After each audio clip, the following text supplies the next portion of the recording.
fidélité. On en parle encore aujourd'hui. Voici 3 astuces pour rester fidèle dans votre relation de couple.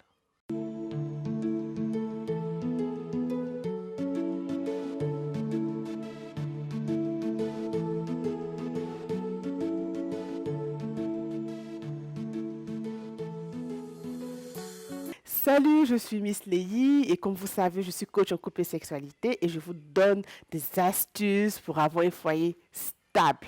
Alors, quand on est devant le maire ou quand on est à l'église ou à la mosquée, on se dit, en tout cas, je te promets fidélité jusqu'à la fin de mes jours et tout. Mais quand tu sors de là, quand vous commencez à vivre ensemble, la routine s'installe, les vraies réalités s'imposent à vous. Cette promesse commence à être quelque chose de pas évident. Que faire? Je vous donne 3 astuces dans cette capsule pour vous aider à rester fidèle. Premier point, soyez une personne équilibrée. Ce n'est pas parce que vous êtes en couple que vous n'allez plus voir vos amis, vous n'allez plus avoir une vie spirituelle ou bien une vie professionnelle. Non. Parce que quand vous le faites, vos attentes sont trop élevées par rapport à votre partenaire. Donc, du coup, le gars, lui, il a envie de sortir, il a envie d'aller voir ses amis. Mais toi, tu es frustré parce que tu te dis ta vie, c'est lui, quoi. Et donc, du coup, tu es à la maison. Tu bouges pas et tu te fâches parce que lui, il sort. Et donc, ça crée des frustrations et ça te prédispose à être infidèle. Il suffira que, parce que monsieur n'est pas là, parce que madame n'est pas là, qu'une autre personne soit un peu plus présente pour que tu puisses facilement tomber.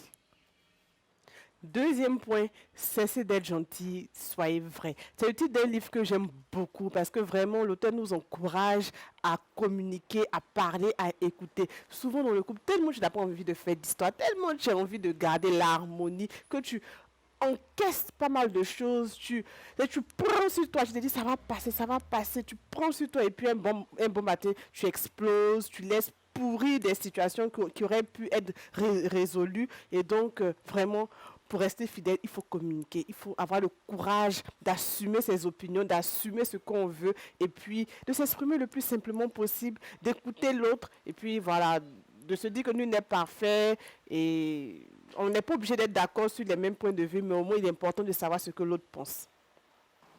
Troisième point, ayez des principes. Comme on dit, l'esprit est ardent, la chair est faible. En tout cas, moi, je me méfie toujours des gens qui disent non, tu sais, je peux gérer. C'est pas parce qu'elle est avec moi dans la chambre que ça veut dire qu'on va faire quelque chose.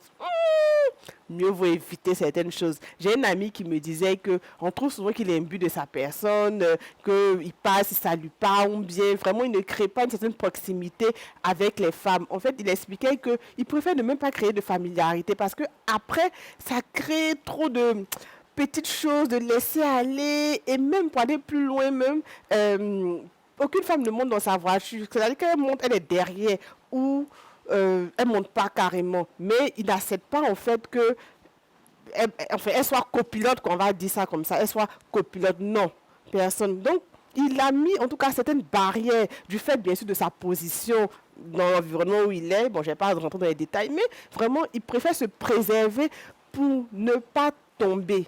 Donc, vraiment, ayez des principes. Même si on dit vous exagérez là, c'est pas grave. Chacun se connaît. Peut-être que moi, je peux être je peux passer en boîte avec des garçons et puis il n'y a pas de problème. Je vais rentrer tranquillement, retrouver mon mari et tout. Mais peut-être que toi, sous l'effet de l'alcool, ou bien, je lui ai dit par ton comportement, par tes faiblesses, il suffira que quelqu'un t'attrape la main pour que tu sois dans tous tes états. Donc, il faut se connaître et puis il faut s'imposer une discipline. C'est important. N'est pas fidèle qui veut. Les hommes qui sont fidèles, mais les femmes qui sont fidèles, ce n'est pas parce elles sont des super héroïnes ou ils sont des super héros. Non, c'est parce qu'ils s'imposent une discipline pour ne pas créer de proximité, pour ne pas favoriser l'infidélité. L'infidélité, là, c'est très facile d'être infidèle, mais c'est difficile d'être fidèle si on ne s'impose pas des principes. Vraiment, j'insiste là-dessus. Les histoires de non, mon ex est ma meilleure amie, et j'ai des soucis, je m'en vais expliquer à tel collègue. Attention, attention. Apprenez à vous connaître. Ne vous dites pas que non, je peux gérer comme j'ai dit au début. Non. Mettez des garde-fous, c'est important pour la suivi de votre couple. Alors, voilà, donc on se retrouve très vite pour une capsule 100% sexuelle et 100% vie de couple. En attendant, téléchargez mon e-book Les 7 règles d'or pour rester en couple et puis partagez la vidéo et n'hésitez pas à me dire des thématiques que vous voulez que je traite dans mes capsules. À très vite.